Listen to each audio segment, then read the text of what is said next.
오늘 소개드릴 책은 얼 나이팅게일의 세상에서 가장 이상한 비밀입니다. 옹기니는 파국입니다. 지금부터 책 내용 일부를 읽어드리겠습니다.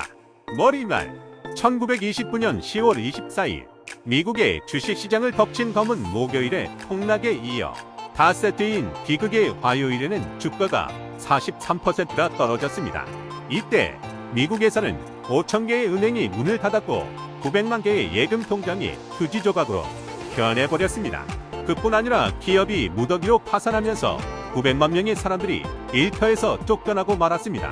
프랭클린 루스벨트 대통령이 취임한 1933년에는 세 집 건너 한 집 꼴로 가장이 실업자일 정도로 미국인에게는 저금도 일자리도 실업수당도 그리고 희망마저도 없는 암울한 시절이었습니다.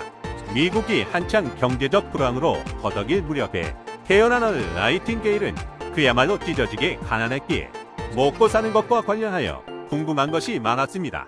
왜 어떤 사람들은 부유함을 누리고 또 다른 사람들은 자기 가족처럼 겨우 입에 풀칠밖에 못하는지 궁금했던 것입니다. 부모님께 왜 우린 가난한가요? 라고 물으며 그저 한숨을 쉬실 뿐 속 시원하게 어떤 대답을 해주지 않았습니다. 결국 어른들로부터 해답을 얻지 못한 어른 닥치는 대로 책을 읽기 시작했습니다. 누군가 혹은 어디에선가 반드시 그 해답을 얻을 수 있을 거라고 믿으면서 말입니다. 그리고 수년이 지나 그가 35살이 되었을 때 어른 세상 사람들을 깜짝 놀라게 할 만한 글을 남겼습니다. 그의 글들은 레코드로 제작되어 순식간에 100만 장 이상이 팔려나갔고 그 결과 어른 골든 레코드상을 받기도 했습니다. 어른 한 사람의 인생을 결정짓는 이상한 비밀을 깨달은 덕분에 미국 전역은 물론 서인도 남아프리카에 이르기까지 이름이 알려졌습니다. 자기개발 분야가 그 어느 때보다 발달했다고 알려진 오늘날에도 전 세계의 많은 사람들은 그 이상한 비밀이 그들의 삶에 가장 크게 긍정적 영향을 주었다고 말합니다. 이 글에 나오는 통계치는 비록 1950년대 중반의 것이지만 수십 년이 지난 지금도 변함없는 가치를 지니고 있습니다. 이제부터 얼 나이팅게일의 프로의 명작이라 할 수 있는 세상에서 가장 이상한 비밀과 함께하기 바랍니다. 우리 중 5%만 성공하는 이유는 무엇일까? 훌륭한 의사이자 노벨상 수상자인 엘버트 슈바이처 박사는 어느 날 런던에서 기자들과 인터뷰를 하고 있었습니다. 그때 한 기자가 물었습니다. 선생님, 오늘날 사람들이 지닌 가장 큰 문제는 무엇이라고 생각하십니까? 슈바이처는 조용히 생각에 잠기는 듯 하더니 불쑥 한마디를 했습니다. 한마디로 말해 사람들이 생각을 하지 않는다는 것입니다. 제가 하고 싶은 내용이 이것입니다. 오늘날 우리는 풍요로운 시대를 살아가고 있습니다. 그것은 사람들이 수천 년 동안 고대하고 꿈꾸며 열심히 일해 일군 것입니다. 그런데 모든 것이 풍족하고 넉넉한 시대가 될 때 어찌된 일인지 사람들은 마치 그것이 처음부터 우리 곁에 있었던 것처럼 당연시하고 있습니다. 사실 우리의 조상들은 힘들고 어려운 시절을 보내면서 미래를 위해 열심히 노력과 땀을 투자했습니다. 덕분에 오늘날 우리가 이렇게 편리하고 안락한 삶을 누리고 있는 것입니다. 저절로 얻게 된 것도 당연하게 주어질 것이 주어진 것도 아니라는 얘기죠. 그런 의미에서 우리는 복받은 세대라고 할 수 있습니다. 하지만 그 이면에 도사리고 있는 문제도 만만치 않습니다. 젊은이들이 사회에 첫 발을 내딛는 시기는 보통 25세 전후입니다. 이해를 돕기 위해 그 시기에 사회생활을 시작하는 젊은이가 100명 있다고 가정해봅시다. 그러면 그들이 65세에 이르렀을 때 어떤 일이 벌어지는지 아십니까?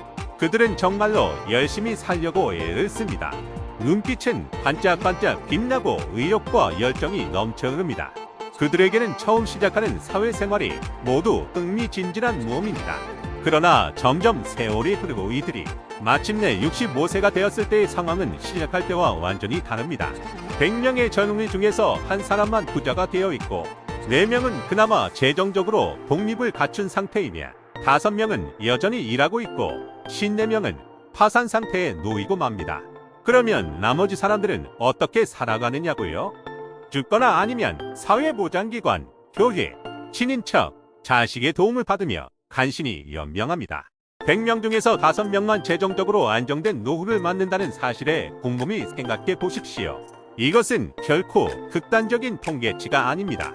그저 현실을 있는 그대로 보여주는 것입니다. 그렇다면 왜 그토록 많은 사람들이 실패하는 것일까요? 반짝반짝 눈을 빛내던 젊은이들에게 대체 무슨 일이 생긴 걸까요?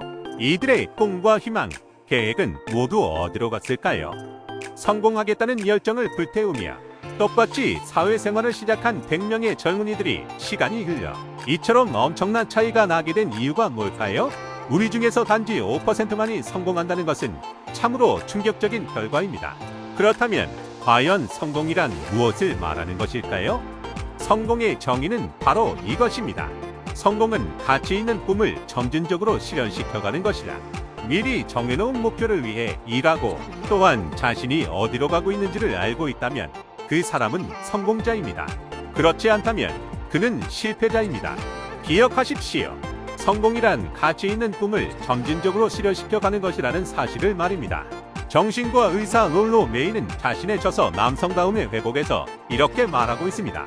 우리 사회에서 용기 있는 사람의 반대말은 겁쟁이가 아니라 관습에 순응하는 사람이다. 아무런 생각 없이 그저 남이 하는 대로 따라하는 것. 바로 이것이 오늘날 우리가 지닌 가장 큰 문제입니다.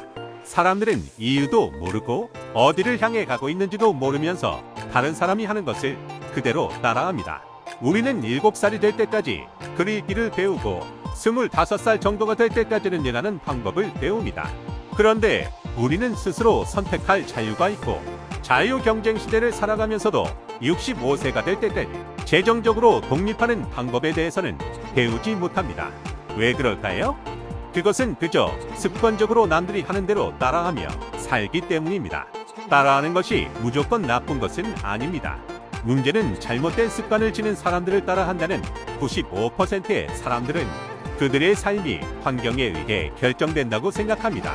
알 수 없는 어떤 외부의 힘에 끌려다니는 셈이죠. 이들은 외부 중심적인 삶을 살아갑니다. 자기 인생의 주인으로 살아가지 못하는 겁니다. 다시 한번 성공의 정의로 돌아가 봅시다. 어떤 사람이 성공합니까? 오로지 가치 있는 꿈을 계속해서 실현시켜 나가는 사람만이 성공합니다. 이들은 난 뭔가를 해내겠어라는 의지를 다지며 자신의 목표를 향해 꾸준히 나아갑니다. 어떤 사람이 성공한 사람인지 알고 싶나요? 자기가 하고 싶어 열심히 학생들을 가르치는 선생님, 현모양처로 살고 싶어 가족에게 최선을 다하는 여성, 스스로 절실히 원해 길거리의 한 코너에서 주유소를 운영하는 자영업자입니다. 이처럼 성공한 사람이란 자신이 신중하게 생각해 결심한 일을 계획적으로 하나하나 실현해내는 사람입니다. 하지만 그렇게 하는 사람은 20명 중에 한 사람뿐입니다. 이것은 곧 성공으로 가는 길에는 경쟁자가 없다는 것을 의미합니다. 스스로 경쟁 상황을 만들지만 않는다면 정상으로 향하는 길에는 사실 경쟁이라고 할 만한 것이 없습니다. 실제로 오늘날 생계를 유지하고 가족을 부양하기 위해 머리가 특별하게 좋거나 재능이 뛰어날 필요는 없습니다. 그럭저럭 일해도 먹고 살 수는 있기 때문입니다. 아이러니하게도 사람들은 그러한 습성에 젖어 지금을 안정기라 생각하고 주저앉아 있습니다. 자신들이 얼마나 더 높이 올라갈 수 있는지도 모르고 안전지대에 머물러 있는 것입니다. 인생은 선택입니다. 당신은 얼마든지 더 높은 곳을 향해 커다란 상승 곡선을 그리며 뛰어오를 수 있습니다. 현재의 안전지대를 뛰쳐나오기만 한다면 말입니다.